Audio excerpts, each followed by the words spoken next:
tous les prétextes sont bons pour l'envahir. Par exemple, Hitler exige que soit rattaché à l'Allemagne le fameux corridor qui divise les deux États, le corridor de la ville de Danzig. La municipalité qui, elle-même, est censée avoir un statut de cité libre, fait partie des objectifs revendiqués.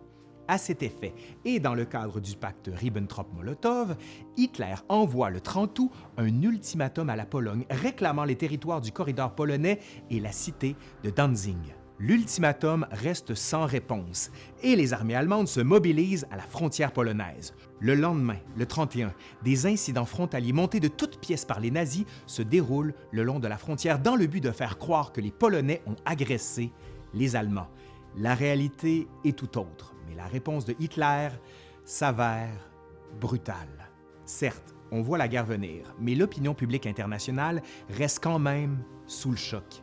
La guerre est désormais une réalité. Le monde se prépare au pire. Par conséquent, le 1er septembre 1939, les soldats allemands foncent en Pologne. La Seconde Guerre mondiale débute.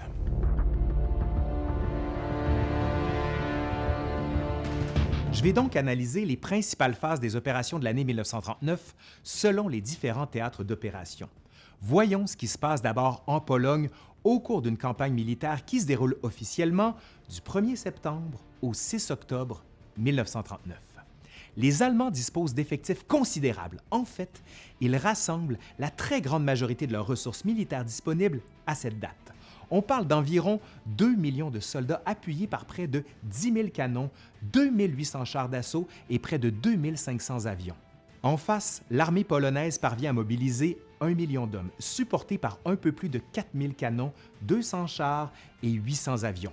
Comme vous pouvez le constater, les Allemands semblent à première vue disposer d'un avantage numérique, mais le moral des Polonais est très bon malgré les circonstances, puisqu'ils défendent le territoire national, la mère patrie. Et j'aurais le goût de vous raconter à quel point l'armée allemande performe de manière extraordinaire en ayant recours à la technique de la Blitzkrieg, c'est-à-dire cette forme de guerre éclair où se marie à merveille l'utilisation d'une infanterie mécanisée, de chars d'assaut dernier cri et d'une aviation capable d'appuyer en toutes circonstances les forces terrestres. Mais la réalité de la campagne polonaise de 1939 pour les Allemands est quelque peu différente.